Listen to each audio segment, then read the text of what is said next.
ولی کامل کی بات کرنی ہے، اس خانقاہ کی بات کرنی ہے جنہوں نے مشکل حالات میں اپنے آپ کو اللہ کی رضا کے لیے وقف کر دیا۔ پھر سب کیا فرمائیں گے؟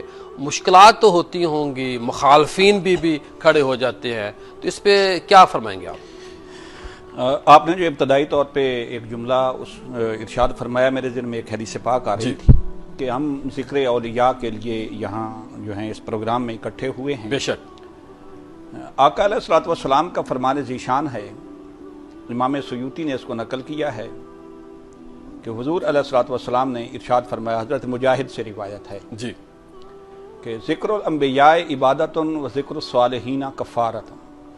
آقا علیہ الصلوۃ والسلام نے ارشاد فرمایا کہ انبیاء کا ذکر جو ہے یہ عبادت ہے، اور صالحین اور اولیاء اللہ کا ذکر جو ہے یہ انسان کے گناہوں کا کفارہ ہوتا ہے۔ اللہ اکبر۔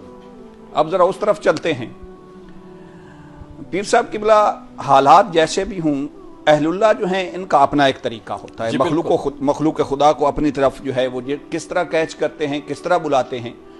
مارج تشوف الہ مروزی حالات کو بڑا پیش نظر رکھتے ہیں وہ، بالکل، کہ لوگ کس طرح کے ہیں، کس لہجے میں بات کرنی ہے، اور یہی اللہ کے نبی نے فرمایا تھا اپنے صحابہ کو، کیا میرے صحابہ جب تبلیغ کے لیے جاؤ تو لوگوں کو ڈرانا نہیں ہے، لوگوں کے ذہنوں کے مطابق بات کرتی ہے۔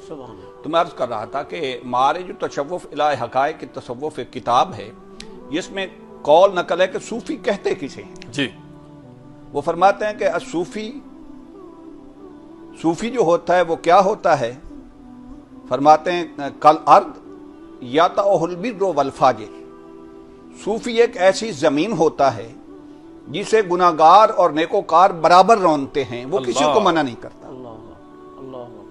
پھر فرمایا الصوفی کالسماء تظل کل شیء، جی، صوفی ایک ایسا سائبان ہوتا ہے، ایک ایسا چھاؤں کا آسمان ہوتا ہے جو نیک اور بد کو نہیں دیکھتا، اللہ تمیز نہیں، بلکہ میں یوں کہوں گا کہ وہ مذہب کی تمیز بھی نہیں اپنوں بیگانوں سب کو فائدہ دیتے، سب کو فائدہ دیتے ہیں، سب اس کی مسلم چھاؤں پہ غیر بیٹھتے مسلم۔ ہیں۔ تیسرا فرمایا کل مطر یسقی کل شیء، صوفی جو ہوتا ہے وہ ایسا ابر رحمت ہوتا ہے جو کیا زمین جناب فرازی ہے، کیا نشیبی ہے، برابر برستا ہے، صحیح، سب کو اسے سیرابی ہوتی ہے۔ مگر ایک بات یہ عرض کر دوں کہ ظاہر ہے جو نشیبی زمین ہوگی وہ اپنا حصہ لے گی، جو فرازی ہوگی اپنا حصہ لے گی، تو اونچی زمین جو ہے، تکبر جو ہے، وہ انسان کو میرے خیال میں اسے جو ہے کچھ نہیں ملتا۔ صحیح، مگر انسان اگر عاجزی کے ساتھ، انکساری کے ساتھ ان کی بارگاہ میں جائے تو بہت کچھ مل جائے۔ بالکل ٹھیک ہے۔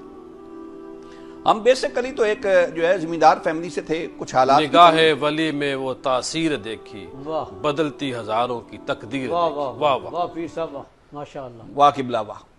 تو ایک اور چیز میں خانقاہ کے حوالے سے عرض کرنا چاہتا ہوں کہ خانقاہ کا جو امتیاز ہے نا، ایک وہ آج بھی ہے، جی، وہ یہ ہے کہ آپ کہیں بھی چلے جائیں، کچھ ادارے بنے ہوئے بھی ہیں لوگوں کی خدمت کے لیے، خدمت خلق کے لیے، لیکن ان کی بھی ٹائمنگ ہے۔ صحیح، آپ اس وقت پہ جائیں گے تو آپ کی مدد کی جائے گی، اس وقت پہ جائیں گے تو نہیں کی جائے گی۔ اللہ، مگر خانقاہیں آج بھی 24 آورز ان کے دروازے جو ہیں وہ لوگوں کے لیے کھلے ہوتے نہیں ہوتا کہ 8 گھنٹے کے بعد کام نہیں ہونا۔ اور پھر دیکھیں آج کل بیسک مسئلہ، جیسے قبلہ ملک صاحب فرما رہے تھے، بیسک مسئلہ ہے رہائش اور کھانے کا۔ جی، آپ کسی درگاہ پہ چلے جائیں، میرے خیال میں آپ جس وقت جائیں گے آپ کو کھانا بھی ملے گا، آپ کو رہائش بھی ملے گی، ٹھیک بات، بالکل صحیح، تاکہ مخلوق خدا جو ہے ان کے قریب آئے جی، اور پھر یہ اپنا پیغام ان تک پہنچا سکے۔ صحیح۔